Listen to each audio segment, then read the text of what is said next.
Good morning friends. দেখো একদম সকালের টিফিন রেডি হয়ে গেছে, তাও আবার বাসি ভাত দিয়ে এই টিফিন বানিয়েছি। চলো তোমাদের সঙ্গে এই রেসিপিটা আজকে শেয়ার করি। তো একটা কড়াই বসিয়ে দিয়েছি গ্যাসে, আর কড়াইতে দিয়ে দেবো সাদা তেল।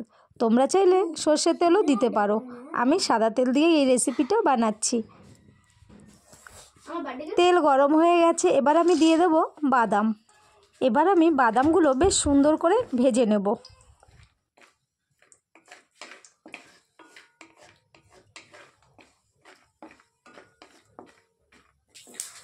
বাদাম ভাজা আমার হয়ে গেছে, এবার আমি বাদামগুলো কড়াই থেকে তুলে নেব।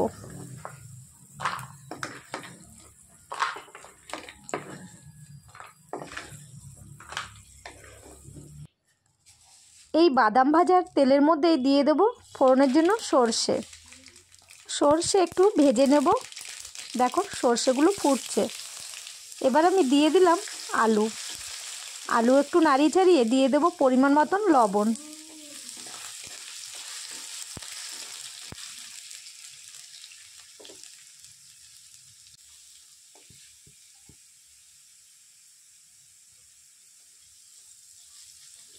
লবণ দিয়ে একটু নাড়িয়ে চাড়িয়ে নিলাম।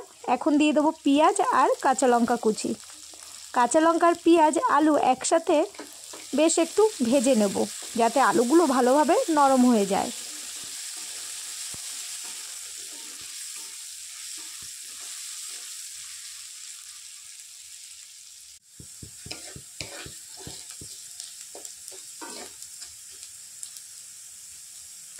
আলু পেঁয়াজ ভাজা হয়ে গেছে, এবার আমি দিয়ে দেবো পরিমাণ মতন হলুদ গুঁড়ো, আর দিয়ে দেবো ধনে পাউডার আর লঙ্কা পাউডার।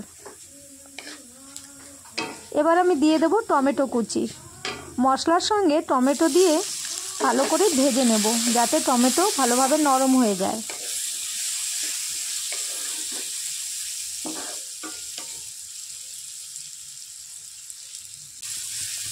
দেখো ভাজা হয়ে গেছে, এবার আমি দিয়ে দেব বাসি ভাত।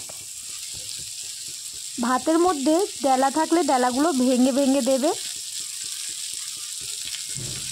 যেহেতু ভাতের পরিমাণ কম বলে আমি মশলাগুলো খুব কম পরিমাণে দিয়েছি। তোমরা চাইলে ভাত বেশি দিতে পারো আর মশলাও বেশি দিতে পারো।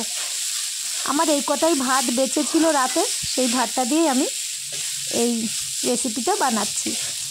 এবার আমি ভালো করে ভাতগুলো নেড়ে চেড়ে ভেজে নেব আর মশলার সঙ্গে ভালোভাবে মিশিয়ে নেব।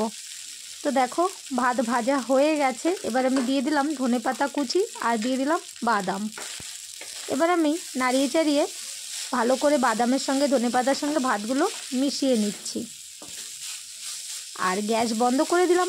এবার তোমাদের সার্ভ করে দেখাচ্ছি। এই দেখো একদম রেডি হয়ে গেছে নমকিন চাওয়াল। তো ফ্রেন্ডস, তোমাদের এই রেসিপি কেমন লাগলো অবশ্যই কমেন্ট করে জানিও। আর এখন আমি টেস্ট করে তোমাদের জানাবো কেমন হয়েছে এই রেসিপি। তো আমি এখন খাচ্ছি। খেতে সত্যি অসাধারণ হয়েছে। তোমরা একবার প্লিজ ট্রাই করবে। আশা করি তোমাদের রেসিপি ভালো লাগবে। বাই ফ্রেন্ডস, দেখা হবে নেক্সট ভিডিওয়ে।